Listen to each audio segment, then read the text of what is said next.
want the good news or do you want the bad news? Well, okay, let's start with the good news. The good news is that Eskom will not be getting its requested 36% tariff increase. The bad news is that the National Energy Regulator of South Africa has, however, approved a 12.7% hike for consumers. For Eskom customers, this comes into effect on the 1st of April.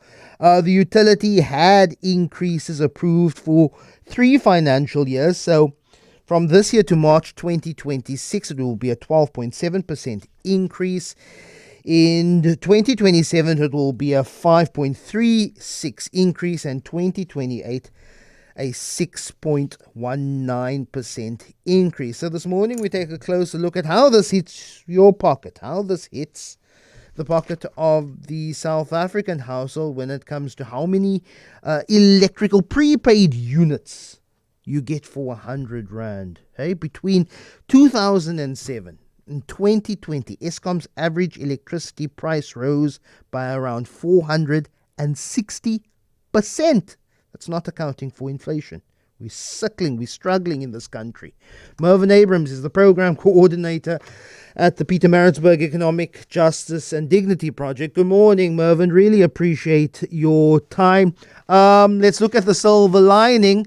It's not 36%, it's a 12.7% increase, but that is still higher than inflation. That is also still higher than the approval of the basic minimum wage that only went up by about 5%. 12.7% increase in electricity is still going to hit South Africans' pockets. Exactly. Good morning, Lester, and good morning to all your listeners.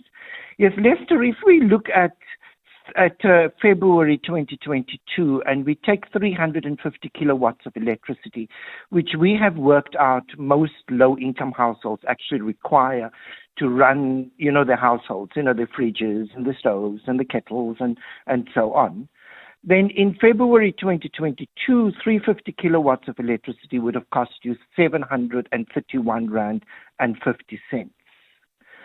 Currently, that same amount of electricity would cost you 1,042 Rand and 97 cents. Now, that is an increase of 311 Rand. And now with the new price, that will take the same amount of electricity to cost to 1,168 Rand and 97 cents. So that would be an increase of about 126 Rand. Now, Lester, price increases are one thing, but we have to look at this from an affordability perspective in which we compare the price of these increases versus the levels of income, because we have to pay for them. Where do we pay them from? So a good comparison would be, for instance, if we look at the national minimum wage. Now, the national minimum wage is bound to increase by about 4.5%, which on average would increase it in March by 218 Rand. So then we subtract this increase in electricity of 126 Rand from that increase, and then we see that the real increase in the national minimum wage will probably be 92 Rand and 43 cents. And that's part of the problem. Yeah. Stats SA would say, food price inflation is cooling, Mervyn. Doesn't mean that things are getting any cheaper. They're just increasing at a slower rate. So in real terms, South Africans are getting poorer year on year on what they can buy with our meager salaries.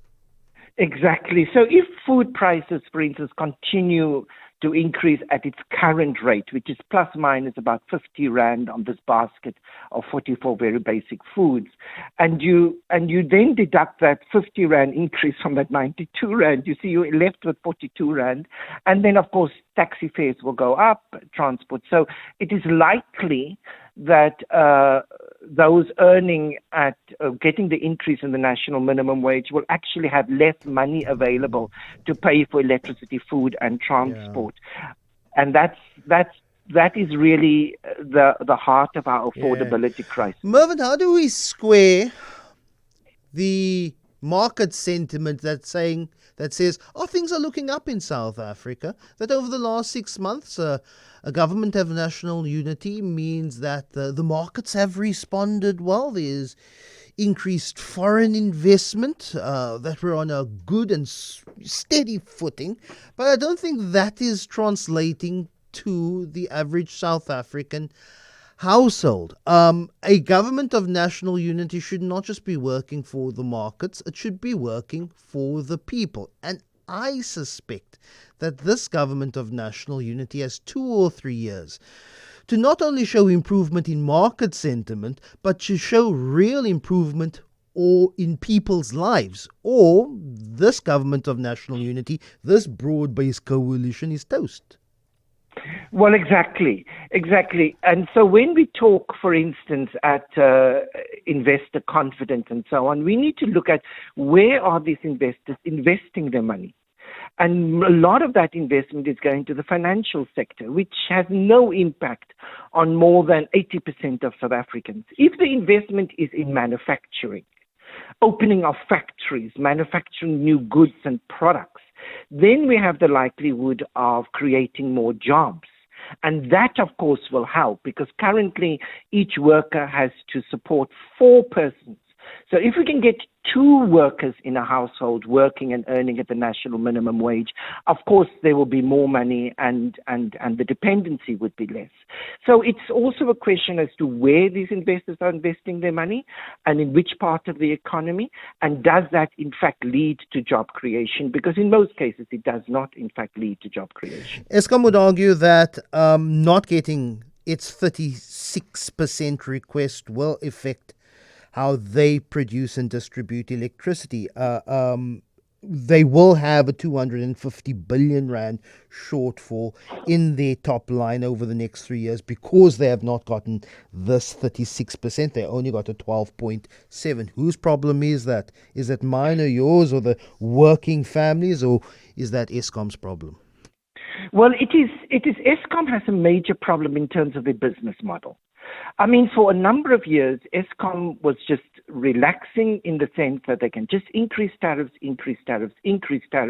and the consumer would have to pay. So what we are seeing now is that a lot of people are disconnecting themselves from Eskom with solar and with other forms of energy, which means that Eskom is having less and less customers. And so the less and less customers now have to pay higher and higher tariffs. And actually, the only customers that can or that will stay with Eskom over the long term are your poorest section of society who cannot create their own sources of alternative energy. So Eskom has to rethink their business model as to how they are operating, because they can no longer just depend on increased tariffs as they have in the past. Mervyn Abrahams, really appreciate your time. He's the program coordinator at the Pietermaritzburg Economic Justice and Dignity Project.